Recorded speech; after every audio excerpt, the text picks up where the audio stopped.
This is Vaidya Priyanka, your host for this episode, and I'm thinking of something really interesting to make with saffron. So Kashmiri saffron, which is up in the valleys of Kashmir in India, is beautiful. They are the stamens of the Crocus sativus plant, the saffron plant, and I have in this vessel some soy milk. You need to look in here, guys. It's just amazing. Really, really good. We are going to be putting some cardamom powder in there. Cardamom powder in the summer is very cooling to the system. I'm just going to put it in there. It has a faint little yellow texture. And we're going to be making a really interesting blend of brown rice and dates into a pudding. So I have some already cooked brown rice, which has been soaking in some almond milk.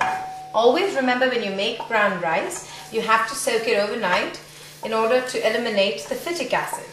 Phytic acid or phytic acid, if it is present when you just take it from a bag and bring it to a boil, can actually demineralize in your body, make you really, really sick.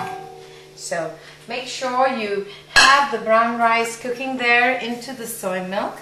And this is a version of a milk pudding, or even like a kheer, and absolutely delicious. We soak some mejdul dates in some warm water. You want to make sure that you deep pit them. Dates are very nutritious. They have a whole lot of lovely things and medicinal value in them, and they're very fibrous, and it's very good to treat your intestine. And it is also delicious if eaten with a little bit of milk, and many people who get alcohol intoxication can benefit very much from having dates in their diet. It's a source of instant energy. So for those of you who feel kind of a slump in the afternoon, this could be a lovely pick-me-up type of beverage, or even a lovely sweet dish. Very nice. So I'm going to take that away. Just wash my hands quickly. Stir everything in. So the dates and the brown rice with the soy and almond milk, the saffron and the cardamom all get to know each other. Notice that I'm not using anything sweet because the almonds have a lot of sweet in it.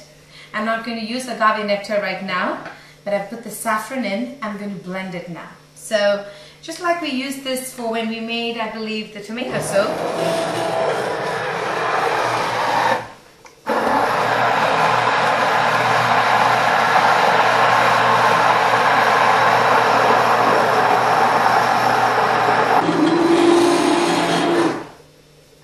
Okay, if you can see the consistency right now, it's already into a really nice pudding kind of consistency because the brown rice has provided the starch for us, and I'm sure it's already sweet. I'm just going to try it.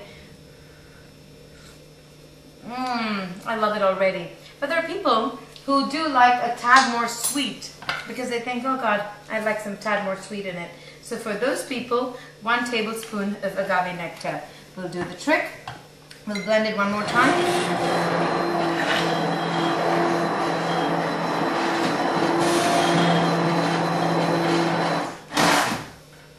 Excellent.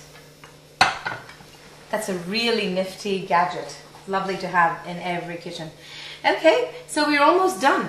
And what happens here though, if you can see, it has that little thick little broth consistency. Very, very nice. This is almost like a payasam, a sweet milk dish that we have in South India. Very tasty, especially in Tamil Nadu. And you can still see the saffron and smell the cardamom. 1 spoon can give me instant energy. So for plating this, I have in here a plate that reads Love, Health and Joy. I'm a big fan of these little stickers. They're almost like an affirmation. And I've had a fantastic time cooking all of these little episodes for all of you folks. And I really believe that whenever you make a meal, You should have the joy of feeling the ingredients and the spices. And you should cook with love. And for the people you love. Please don't cook a meal for people you can't stand. And of course, have your health. And definitely cook variations rather than having to go by the proper recipe, which could not be in fact good for your health.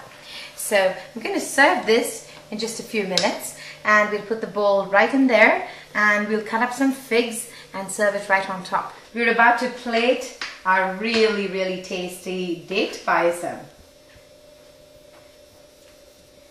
And what I'm going to do is I'm going to put some cut open figs in the bottom, so that when I put the dates on top of it, this would cook just a little bit, right? So the date payasam goes right on top.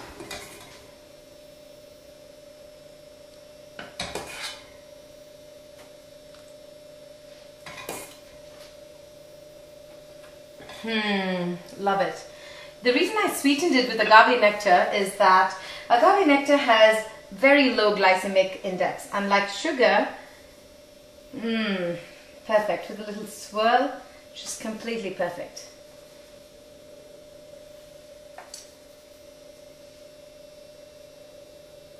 Make sure you always keep chopsticks handy. You can smooth them around and they don't look bad. Okay, now for the final taste. Okay, everybody? Let's go. I feel love and joy and plenty of health. Write to me and let me know how it went at your house. And maybe you can make date payasam for that special date. See you soon.